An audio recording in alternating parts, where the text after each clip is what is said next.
अध्याय 53। तिशा। सामान पहले तल पर बाईं ओर सेविका के कमरे में है। यदि आपको सामान चाहिए तो आप ले सकते हैं। मैं पूछता हूँ, आप जवाब दीजिए। यदि आप सहयोग करेंगी तो हम आपको चोट नहीं पहुँचाएंगे। मयंक ने श्वेत वस्त्र वाली महिला की बात काट दी जैसे ही 4 हाथों वाला शव 2 अन्य शवों को अपने पास खड़ा कर लाया। उसका लंबा कद, मजबूत भुजाएं और उसकी त्वचा से चिपका काला कवच महिला की आंखों में एक असामान्य चमक पैदा कर गया। उसने सिर हिलाया और कहा, मैं समझती हूँ। नाम, पहचान और पेशा। मयंक ने कोई अनावश्यक हलचल नहीं की और 4 हाथों वाले शव की हरकतें केवल मछली शल्क वाले शवों को नियंत्रित करने तक सीमित थीं। दोनों दूतों पर और हमला नहीं किया गया, जिससे उन्हें थोड़ा आराम मिला। तिशा, बाययूजिंग जैव प्रौद्योगिकी समूह की उपाध्यक्ष, जीव विज्ञान में पीएचडी, अनुसंधान एवं विकास की प्रभारी। मयंक एक क्षण के लिए रुका और अनैच्छिक रूप से भौहें चढ़ाए। वह बाययूजिंग जैव प्रौद्योगिकी से परिचित था, दक्षिण शहर का एक बड़ा समूह जो जैव औषधि और अनुसंधान एवं विकास में अग्रणी था। परिसर में भर्ती के दौरान उसके कई उत्कृष्ट सहपाठियों ने इस कंपनी को ज्वाइन किया था, लेकिन उसके सामने वाली महिला केवल 26 या 27 वर्ष की थी और पहले ही उपाध्यक्ष थी, जो कुछ असामान्य लग रहा था। बाययूजिंग से आपका क्या संबंध है? पारिवारिक व्यवसाय? तिशा ने इस प्रश्न से परहेज नहीं किया। मुझे लगता है कि अभी कुछ गलतफहमी हो गई थी। हम दोनों को छोड़ने के बाद बात क्यों नहीं करते? अगर यहाँ का सामान पर्याप्त नहीं है तो मैं बाययूजिंग चिकित्सा आपूर्ति गोदामों में से कुछ का स्थान बता सकती हूँ। सर्वनाश के बाद की दुनिया में भोजन, दवा और हथियार सबसे महत्वपूर्ण संसाधन हैं। बेशक, अब जब हर कोई दूतों के साथ अनुबंध कर सकता था, हथियार अपनी स्थिति खो सकते थे, लेकिन पहले के 2 आसानी से अपनी अहमियत नहीं खोएंगे। यह एक महत्वपूर्ण सौदेबाजी का जरिया था। हालांकि मयंक अविचलित रहा और पूछता रहा, और आप? उसने काली वस्त्र वाली महिला की ओर इशारा किया। उसका भाव अपरिवर्तित, अपठनीय था। राशि, झोंगनान सुरक्षा कंपनी, स्तर 1 सुरक्षा अधिकारी, सुश्री तिशा की अंगरक्षक। राशि का जवाब संक्षिप्त था, उसकी आवाज़ स्पष्ट और सीधी। उसकी नज़रें मयंक पर टिकी हुई थीं, डर का कोई संकेत नहीं दिख रहा था। मयंक ने अपना हाथ हिलाया और 4 हाथों वाले शव द्वारा नियंत्रित किए गए दोनों मछली शल्क वाले शव धम्म की धीमी आवाज़ के साथ जमीन पर गिर पड़े। वे उठने के लिए संघर्ष करने लगे, लेकिन तिशा और राशि दोनों में से किसी ने भी उन्हें अभद्र व्यवहार करने के लिए नियंत्रित करने का प्रयास नहीं किया। मयंक ने कहा, अभी नियंत्रण दुर्घटनाओं से बचने के लिए था, गलत मत समझिए। तिशा ने सिर हिलाया और हालांकि मयंक काफ़ी अशिष्ट था, वह इस कार्रवाई के पीछे के तर्क को समझती थी। चाहे वह मयंक हो या वह खुद, उन्होंने पहले कार्रवाई करना चुना। यह मारने के लिए नहीं, बल्कि अपनी सुरक्षा की रक्षा के लिए था। महागोले 10 दिन से अधिक पहले उतर चुके थे और कोई नहीं जानता था कि व्यवस्था किस में बदल गई थी या उन दिनों में बचे हुए लोग कैसे थे। खटखटाना, पूछना और धीरे धीरे सद्भावना बढ़ाना कभी कभी दूसरों के सामने अपनी कमजोरियां उजागर कर सकता है। नियंत्रण करना, सुरक्षा सुनिश्चित करना और फिर उससे निपटना, ये सबसे सीधा दृष्टिकोण था। इसे एक तरह का अंधकार के वन का नियम कहा जा सकता है। कोहरे की आड़ में प्रत्येक उत्तरजीवी एक छिपा हुआ द्वीप बन गया था। मयंक ने दोनों शवों को छोड़ा, अपनी सद्भावना दर्शाते हुए, और फिर उसने तिशा को घूरते हुए अपनी निगाह तीव्र करते हुए कहा, झील में आधा मछली दानव आपके द्वारा पकड़ा गया था, है ना? मैं आपके शवों और इसके बीच के संबंध के बारे में जानना चाहता हूँ। आधा मछली दानव। तिशा एक क्षण के लिए रुकी, मयंक को देखकर आश्चर्यचकित हुई, फिर बोली, अच्छा नाम है, यह उनके असामान्य विकास चरण के लिए उपयुक्त है। असामान्य विकास चरण। मयंक ने तिशा को घूरा। महिला को आधा मछली दानव की पर्याप्त समझ थी। जारी रखिए। मैंने उस मछली सिर वाले दानव, जिसे आप आधा मछली दानव कहते हैं, के रक्त और रीढ़ की हड्डी के तरल पदार्थ के अर्क को एक दूत के शरीर में इंजेक्ट किया ताकि प्रयोग किया जा सके और एक निश्चित उत्परिवर्तन प्रेरित किया। इसे प्रथम स्तरीय मध्यवर्ती में उन्नत किया। तिशा का कुछ भी छिपाने का कोई इरादा नहीं लग रहा था। उसकी आंखों में आत्मविश्वास चमक रहा था, क्योंकि वह जानती थी कि यह जानकारी उसकी पहचान और औषधीय भंडार से कहीं अधिक प्रभावी ढंग से उसकी रक्षा करेगी। मयंक की आंखें सिकुड़ गईं, जैसा कि उसने पूछा, क्या आपने दूध के विकसित होने का तरीका खोज लिया है? तिशा ने सिर हिलाया, बिल्कुल नहीं, यह महज संयोग था। मैंने उनकी अद्वितीयता का उपयोग किया और एक मामूली बदलाव हुआ। उसने मयंक की ओर देखा और धीरे से पूछा, क्या हम बैठक कक्ष में बैठकर इस पर ठीक से बात कर सकते हैं? मुझे लगता है कि आप आपूर्ति के लिए यहाँ नहीं आए हैं। तिशा बातचीत पर नियंत्रण पाना चाहती थी। उसने तेजी से महसूस किया कि मयंक और उसके समूह को आपूर्ति की विशेष रूप से सख्त जरूरत नहीं थी, और यहाँ तक कि दोनों महिलाएं भी अधिक ध्यान का केंद्र नहीं थीं। यह अनदेखी एक तरह से अच्छी खबर थी। विपक्षी प्रभावकारिता को अधिक महत्व देते थे। मयंक ने सिर हिलाया, रास्ता दिखाए। तिशा की कार्रवाई, साथ ही उसकी पहचान, उसकी सद्भावना के प्रदर्शन की वार्ती थी। समूह बैठक कक्ष में चला गया। चाय के बिना वे एक दूसरे के सामने बैठे, शव दोनों तरफ खड़े थे। हालांकि वातावरण उतना तनावपूर्ण नहीं था जितना शुरुआत में था। पहले बताई गई चीजें, क्या वे सभी आपके शोध का हिस्सा हैं? वास्तव में शोध नहीं, यह अधिक अवलोकन और सारांश है, उसने धीरे से जवाब दिया। तिशा ने जारी रखा, उस आंख के आगमन ने कई चीजें बदल दीं। मेरा अधिकांश जैविक ज्ञान अब बेकार है। मुझे कोशिश करनी पड़ी है और पुनः अवलोकन करना पड़ा है और नियमों का सारांश बनाना पड़ा है। फिर जीवित रहना पड़ा। बहन राशि और मैं भाग्यशाली थे कि न तो दानव में बदले और हमने आधा मछली दानव को भी खोजा। आपने क्या खोजा? मयंक अचानक उत्सुक हो गया और अनजाने में उसके भीतर एक तीव्रता बढ़ती महसूस हुई, ये जानने के लिए उत्सुक कि तिशा उन दानवों के बारे में कितना जानती थी। हालांकि वह विलय कर सकता था और मजबूत बन सकता था, दूतों और दानवों की उत्पत्ति की अभी भी पहचान होनी चाहिए।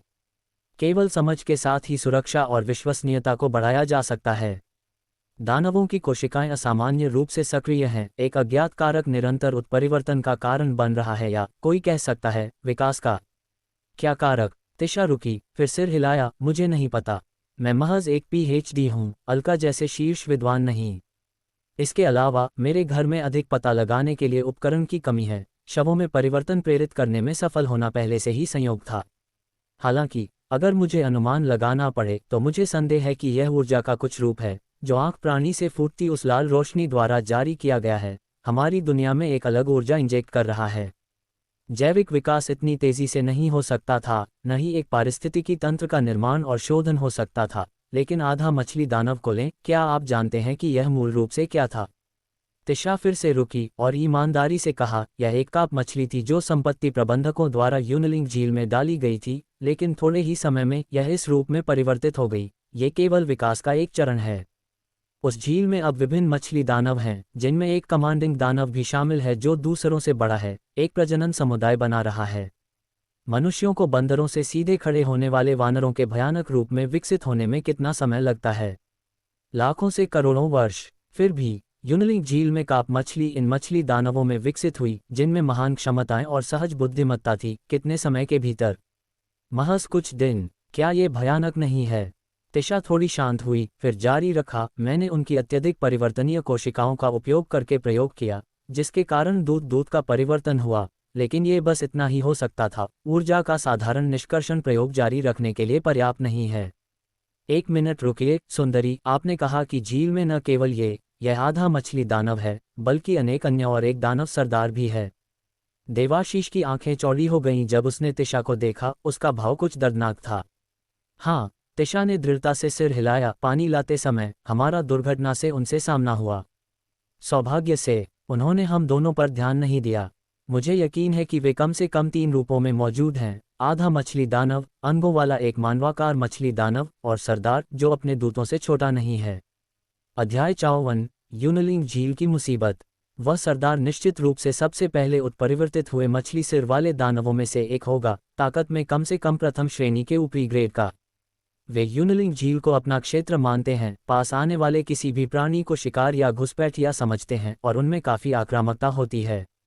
तिशा और राशि मछली दानव जनजाति के व्यवहार से भली भांति परिचित थीं। जब समूह ध्यान नहीं दे रहा था तब उन्होंने चुपके से पानी इकट्ठा किया था।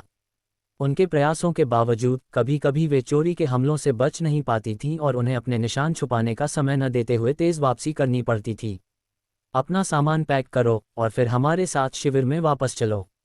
तिशा द्वारा दी गई जानकारी बहुत महत्वपूर्ण थी, जो भविष्य में पानी इकट्ठा करने से संबंधित थी, लेकिन उससे भी ज्यादा वह तिशा को महत्व देता था। हालांकि सर्वनाश ने कई चीजों और प्राकृतिक नियमों को उलट दिया था, अनिवार्य रूप से नए नियम भी सामने आए। तिशा जैसे लोग किताबी कीड़े नहीं थे। सर्वनाश से पहले की अपनी प्रशिक्षित सोच का उपयोग करके नए नियमों को जल्दी से समझने और लागू करने का प्रयास करना दिखाता है कि वह कोई साधारण व्यक्ति नहीं थी। ऐसा व्यक्ति शिविर के लिए बहुत मददगार हो सकता है। इसके अलावा, जैसा कि तिशा ने कहा, अगर वह इस स्तर तक पहुंच सकती थी तो वे शीर्ष वैज्ञानिक और विद्वान भी यही कर रहे होंगे। इस संबंध में मयंक पीछे नहीं रहना चाहता था। यहाँ तक कि विलय की विशेष क्षमता के साथ भी वह लापरवाह नहीं हो सकता था। जब तिशा ने मयंक के शब्द सुने तो वह चौंक गई और संकोच से पूछा, क्या आप मुझे अपनी टीम में शामिल होने के लिए आमंत्रित कर रहे हैं? मयंक ने सिर हिलाया, आपके अवलोकन और खोज बचे हुए लोगों के लिए महत्वपूर्ण हैं। मेरी टीम में शामिल हो जाओ और मैं आपकी सुरक्षा सुनिश्चित कर सकता हूं, लेकिन आपको भी टीम में योगदान देना होगा। हालांकि आप दोनों प्रथम स्तरीय मध्यवर्ती हैं, मुझे डर है कि अकेले मछली दानव जनजाति से निपटने के लिए यह पर्याप्त नहीं है। साथ रहना बेहतर है। उसने अपने इरादे स्पष्ट कर दिए। उसकी आवाज़ में कोई धमकी नहीं थी, लेकिन यह अकाट्य था। तिशा ने ज्यादा संकोच नहीं किया और सिर हिलाया, मैं आपकी शर्तें मानती हूँ, लेकिन आपको हमारी सुरक्षा सुनिश्चित करनी होगी और यहाँ का सामान हटाना होगा, जिसमें मेरे कुछ प्रायोगिक उपकरण भी शामिल हैं। कोई समस्या नहीं, हम विला 10 में रह रहे हैं, जो यहाँ से ज्यादा दूर नहीं है। तिशा खड़ी हुई और फिर मयंक और अन्य लोगों को पहले तल पर तहखाने में ले गई। तहखाने को विशेष रूप से रूपांतरित किया गया था, जिसमें कुछ अपेक्षाकृत सरल उपकरण थे। साधारण शोधकर्ता शायद ही ये चीजें घर पर रखते, लेकिन तिशा बाइयूजिंग समूह की उपप्रमुख थी और यह एक पारिवारिक व्यवसाय था, इसलिए स्वाभाविक रूप से अपवाद थे और उसने एक छोटी प्रयोगशाला स्थापित कर रखी थी। जब वे प्रयोगशाला में पहुंचे तो उन्होंने बंधे हुए आधा मछली दानव को देखा। यह आधा मछली दानव मयंक और उसके समूह द्वारा पकड़े गए दानव से थोड़ा छोटा था। ये कुछ सुस्त लग रहा था, जिसके शरीर से कई शल्क गायब थे। पहले सामान हटाते हैं, वापस पहुंचकर बात करेंगे। मालकिन, क्या आप सचमुच उनकी टीम में शामिल होना चाहती हैं? कोहरा थोड़ा साफ हो गया है, श्री अलका जल्द ही आपके लिए बचाव का आयोजन कर पाएंगे। बहन राशि, ये संभव नहीं है। तिशा और राशि दूसरे तल पर अपना सामान पैक कर रही थीं। उसने शांति से कहा, चाहे मेरे पिता समूह के मुख्यालय में हो या कारखाने में, यह विला जिले से कम आधा शहर दूर है। भले ही उनके पास आज्ञाकारी लोग हों, यहाँ आना इतना सरल नहीं होगा। हमें पहले अपनी सुरक्षा का ध्यान रखना होगा, लेकिन वे ज़रूरी नहीं। जब तक हमारा मूल्य है, वे हमें आसानी से चोट नहीं पहुँचाएंगे और संभव है कि वे सिर्फ थोड़े सतर्क हों। हालांकि उनकी शुरुआत टकराव से हुई थी, सावधानीपूर्वक पुनर्मूल्यांकन करने पर 4 भुजाओं वाले दूत की ताकत को देखते हुए ये स्पष्ट था कि दया बरती गई थी। चाकू का भी इस्तेमाल नहीं किया गया था। बहन राशि, अपना सामान पैक करो, उन्हें सब कुछ हटाने का काम लगभग पूरा कर लेना चाहिए। देवाशीष ने एक ट्रक बुलाया और फिर प्रयोगशाला के उपकरण और आधा मछली दानव को लाद दिया गया। आधे घंटे के भीतर सब कुछ पैक हो गया। तिशा, राशि के साथ मयंक और अन्य के पीछे विला संख्या 10 में वापस चली गई। रितिका को योजना में बदलाव की खबर मिली थी और वह उनका यहाँ इंतजार कर रही थी। जब मयंक ट्रक से नीचे उतरा तो उसने अपने पीछे तिशा और राशि की ओर इशारा किया और रितिका से कहा, तुम इन दोनों के रहने की व्यवस्था करो। ठीक है, रितिका ने सिर हिलाया, फिर कहा, आप दोनों कृपया मेरे पीछे आइए। तिशा ने मुस्कान के साथ जवाब दिया, धीरे से बोली, मुझे तिशा या किलिन कह सकती हो, ये राशि है। मैं रितिका हूँ। मैं वर्तमान में हमारी टीम में आपूर्ति और विविध मामलों की प्रभारी हूँ। एक दूसरे को जानने के बाद रितिका दोनों को विला के अंदर ले गई। आंगन से गुजरते हुए तिशा ने कई लोगों को अपने अपने काम में व्यस्त देखा, पुरुष और महिलाएं दोनों। खासकर जब उसने एक छोटी लड़की को देखा तो वह आश्चर्य का भाव दिखाए बिना नहीं रह सकी। आपके पास यहाँ एक बच्चा है। बूढ़े बीरेंद्र की बेटी रितिका रुकी, फिर कहा, बीरेंद्र, जो हमारी टीम में वाहनों की मरम्मत के लिए जिम्मेदार है। तिशा और राशि ने एक दूसरे को देखा। उनके दिमाग को कुछ राहत मिली, क्योंकि अब लग रहा था कि यह टीम काफी सभ्य थी। अगले 2 दिनों के लिए हर कोई पहले तल पर रहेगा। एक बार जब हम अच्छी तरह से जांच कर लेंगे और सुनिश्चित कर लेंगे कि आसपास कोई समस्या नहीं है, तो हम कमरे आवंटित करेंगे। तिशा ने सिर हिलाया, ये बताते हुए कि कोई समस्या नहीं है। शुरू में वह और राशि भी हमेशा सामने के दरवाजे के पास सोती थीं। सर्वनाश से पहले आपका पेशा क्या था, और अगर आपके पास कोई विशेषता है तो मुझे वह भी बताएं, ताकि मैं आपको आपके लिए उपयुक्त काम सौंप सकूं। तिशा चौंक गई, फिर जवाब दिया, जैव प्रौद्योगिकी अनुसंधान, लेकिन जब यह आगे बढ़ता है तो मैं कुछ बुनियादी चिकित्सा ज्ञान भी समझती हूँ। रितिका ने तिशा को एक और नज़र दी। इतनी प्रभावशाली। आप दोनों अभी आराम करें, मयंक शायद बाद में आपसे मिलेंगे। उन दोनों को ठहराने के बाद रितिका मयंक को खोजने गई, जिसने तब उसे प्रायोगिक उपकरणों के लिए एक कमरा साफ करने का निर्देश दिया। अंततः ये उपकरण तिशा द्वारा उपयोग किए जाने थे। मयंक फिर 2 आधा मछली दानवों को भवन 9 में ले गया, धातु नियंत्रण का उपयोग करके शेष सभी स्टील को पिघलाकर कठोर, कसकर फिट होने वाले लोहे के पिंजरे बनाए। प्रति आधा मछली दानव एक पिंजरा, उन्हें सब बंद कर दिया गया। पिंजरे के सामने खड़े होकर मयंक का भाव चिंतनशील था। तिशा ने जो कहा, हालांकि इसका अधिकांश हिस्सा अनुमान था, उसने अपने दिल में इसका 70 से 80% विश्वास किया। जैसे जैसे उसकी ताकत बढ़ी, रक्त आत्मा की पुस्तक के साथ उसका संबंध सख्त होता गया। वह महसूस कर सकता था कि दूत न केवल निरंतर प्रशिक्षण के माध्यम से मजबूत होते थे, बल्कि खुद को बढ़ाने के लिए हर समय कुछ ऊर्जा भी अवशोषित कर रहे थे। और रक्त आत्मा की पुस्तक एक मध्यस्थ के रूप में कार्य करते हुए इस बल को मनुष्यों तक पहुंचाती थी, मानव विकास की शुरुआत करती थी। यदि तिशा सच कह रही थी, तो ऐसी ऊर्जा की प्रेरणा के तहत अधिक दानवों का जन्म होगा, उत्परिवर्तन होगा, और मानव रहने की जगह को संपीड़ित करेंगे, और स्थिति केवल बदतर होगी। सबसे पहले, ताकत बढ़ाने के लिए दानवों को मारो, मकड़ी दानव के साथ विलय की प्रगति को अधिकतम तक लाओ, और फिर बूढ़े देवाशीष और अन्य की ताकत बढ़ाने के तरीकों के बारे में सोचो। अकेले, मैं आपूर्ति की जासूसी करने और दानवों से निपटने दोनों में सक्षम नहीं हो पाऊंगा। हालांकि, तिशा के तरीके से यह ज्यादा मुश्किल नहीं होना चाहिए। प्राथमिकताओं के माध्यम से सोचते हुए मयंक जानता था कि पानी के स्रोत को संबोधित करने की आवश्यकता थी, लेकिन आपूर्ति के मुद्दे को भी निपटाना था, जो एक व्यक्ति द्वारा पूरा किया जाने वाला कुछ नहीं था। इसके लिए मानव शक्ति की आवश्यकता थी। उसकी नज़र आधा मछली दानव पर पड़ी, आंखें थोड़ी झिलमिलाती हुई। तिशा ने दानव के आंतरिक उत्परिवर्तन लक्षणों का उपयोग करके दूत के उत्परिवर्तन को प्रेरित किया, लेकिन मौलिक रूप से यह अभी भी वह ऊर्जा होनी चाहिए। हालांकि यह मेरे विलय जितना अच्छा नहीं हो सकता है, विचार शायद सही है। अगर आधा मछली दानव से अधिक मजबूत दानव हैं, तो क्या ये बूढ़े देवाशीष और अन्य को और बढ़ा सकता है? अचानक प्रेरित होकर मयंक ने विला संख्या 10 की ओर कदम बढ़ाया। उसे तिशा से विवरण पूछने की जरूरत थी। यदि संभव हो, तो उसे पहले यूनलिंग झील से दानवों को बाहर निकालने का रास्ता खोजना होगा।